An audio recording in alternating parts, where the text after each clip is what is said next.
Welcome to the premiere of Teacher Talks. I'm your host, Zach Edwards. Today we have something special for you. We have with us Principal Shane Smith, also known for many, many years as Coach Shane. How are you doing today, Coach Shane? Doing great, Zach. Thank you.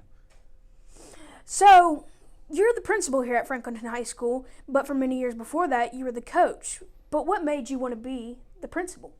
So, a few years ago, I found myself working in central office for the Washington Parish School Board. And in that job, I felt like I was having an impact, but I felt like there was something missing. And it was really the relationships and the day-to-day contact with the students. I missed interacting with the students. I find a lot of gratification in interacting with students and having a positive impact on them. And being a principal would provide that for me. So my coaching whistle had been hung up, and I was looking for an avenue to provide that to me, and principalship did. And I'm blessed and thankful to be here. Yeah, I feel like as a student that over the past 2 years of you as principal, there's been a lot of positive changes around here. Well, I appreciate it. You know, obviously, we try to stay. There's a lot of challenges, obviously, in running a high school and on a high school campus. But I think surrounding yourself with great people, developing relationships, sharing a common vision and a common purpose for what we all do is a big important thing, and is an important thing. And I think that's what our staff does for the most part, and that's what I try to do as a leader here on this campus. So your time before here, you were the head coach, and many of the students here were either 6 or 7 when you won the state championship, and most students here have never known a winning season in football. What was the environment like during 2010? It was unbelievable. It's hard to describe. It was, you know, I guess from a sports term, it was like being in Disney World. You know, everybody was excited. Every week our students felt, you know, like we were going to do something special. Our student body supported our athletes, our football players. It was just a special time. Community was painting windows in the community, support, go Demons, and so forth.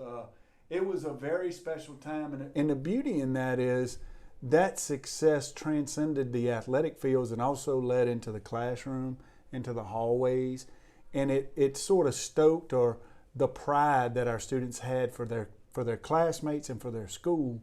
And that's one of the reasons I think athletics and extracurricular activities are so important.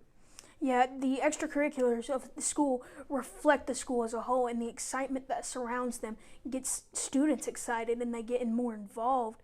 And I'm sure that was just something that was very prominent back then. It certainly was, and it led to academic success. The more students find a place, find a home, find something to be a part of here on this campus, the more success they're going to have, the more relationships they'll build, the more comfortable they'll feel on our campus. And one of the primary goals of a principal is creating a safe and supportive environment for students. Absolutely. And that's what those activities sort of help you do. And back then, those things were prominent. We didn't just have success in football. Basketball was having success. Baseball obviously was having success. Our girls' athletic programs were having success. I think there's a certain level of expectation that comes with that. And it's built from an attitude of working every day to improve. You know, some people talk about talent. Yeah, talent fluctuates, but the ability to set a mindset that every day is an opportunity to improve, that helps not just in football, it helps in athletics, it helps in the classroom as well. Yeah. You had mentioned earlier that you had hung up your coaching whistle, but beyond Franklinton High School, are you still involved in high school football in any way? You know, I actually am, Zach. I am the coordinator for the Louisiana Football State Championships in the Louisiana Superdome. And wow. I do find gratification that it's an enormous event. I get to keep up with old relationships, former coaches, watch the best players in the state compete for a state championship over a 4-day period. Football will always be a huge part of my life. And who knows what lies ahead. But at this point in my life, I made decisions based on what I felt was best for my family. And, you know, the game of football I'll always be appreciative for everything it provided me with, and the impact that it made on the student athletes that I was able to coach. But I'm still involved in that capacity. My son obviously is a student coach at LSU, so I spend time over there on the weekends, and I still keep up with it on that end. So I'm still involved, just not every night like I was when I was a coach. And we've actually got a new head coach here at Franklinton High School, Coach Guy Lacomp. He's the current head coach and hopefully will be for years and has a successful career here at Franklinton. But how did you come to know Coach Guy Lacomp? So one of the things, as I alluded to earlier, was, coaching is about relationships. And a lot of times, Coach Guy and I have been, Coach Lacomp and I have coached for about the same number of years. So we've had a relationship going way back to when he was an assistant coach at Salmon in 1998. He and I met first. And normally every off season there may be some things that I was facing, some things that he was facing. We would bounce ideas off of each other.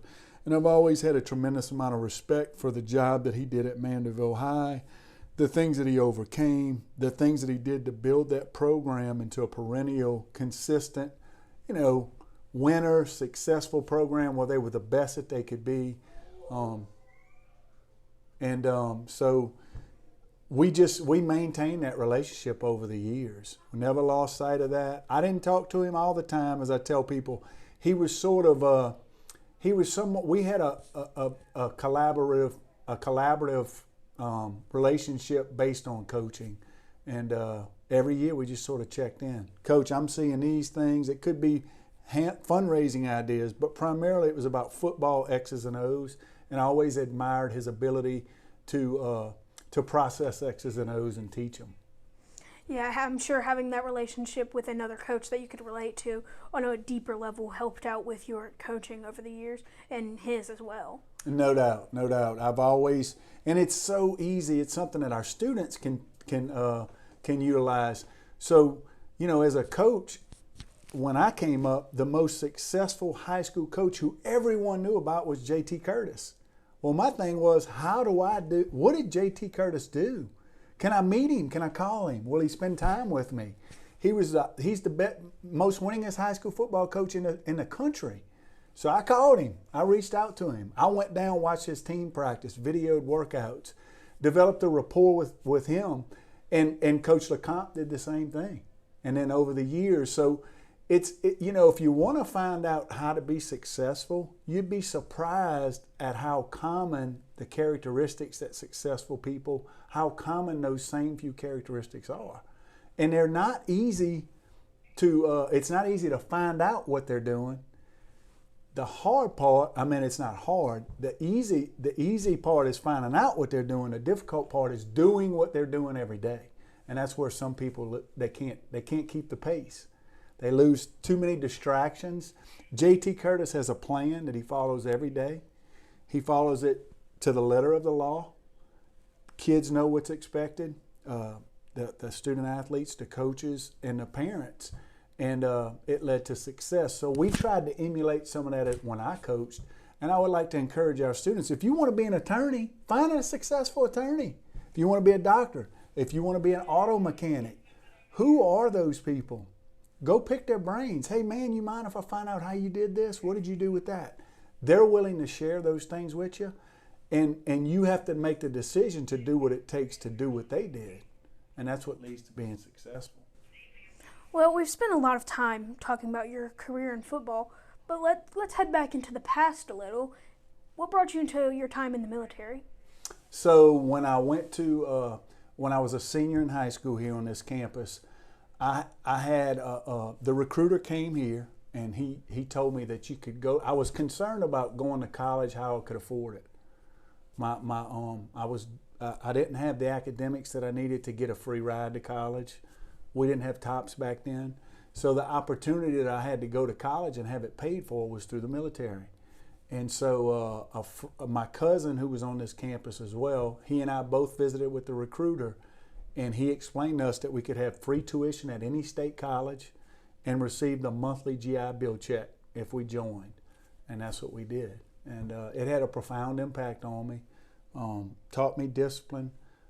Most importantly, taught me a level of mental toughness.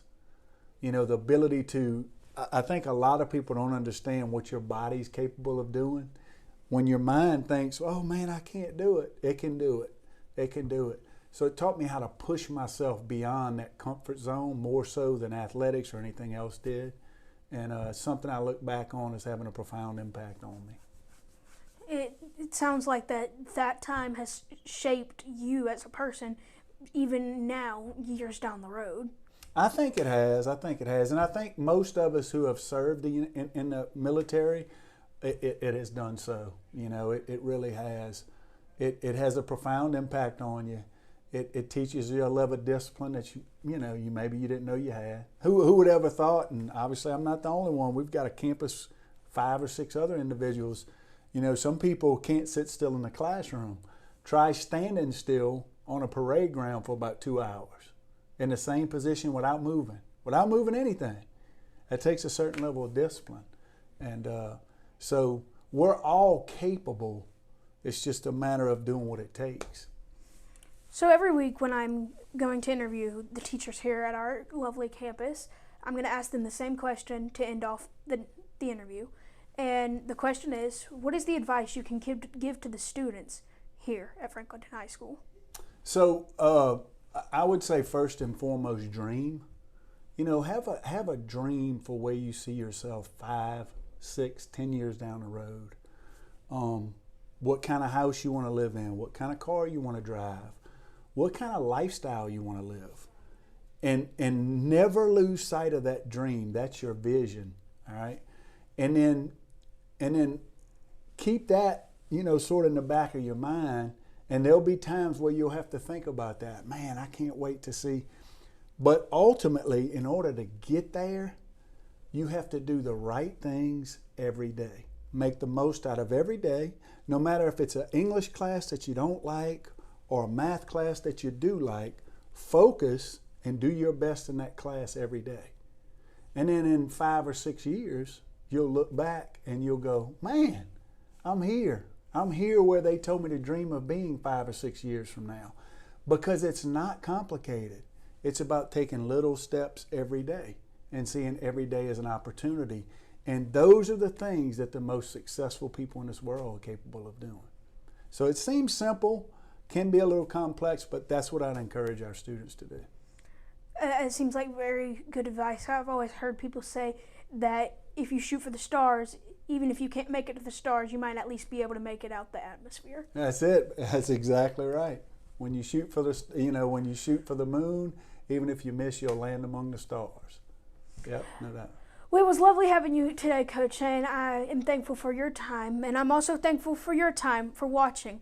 And we hope to see you next week on Teacher Talks. I'm your host, Zach Edwards.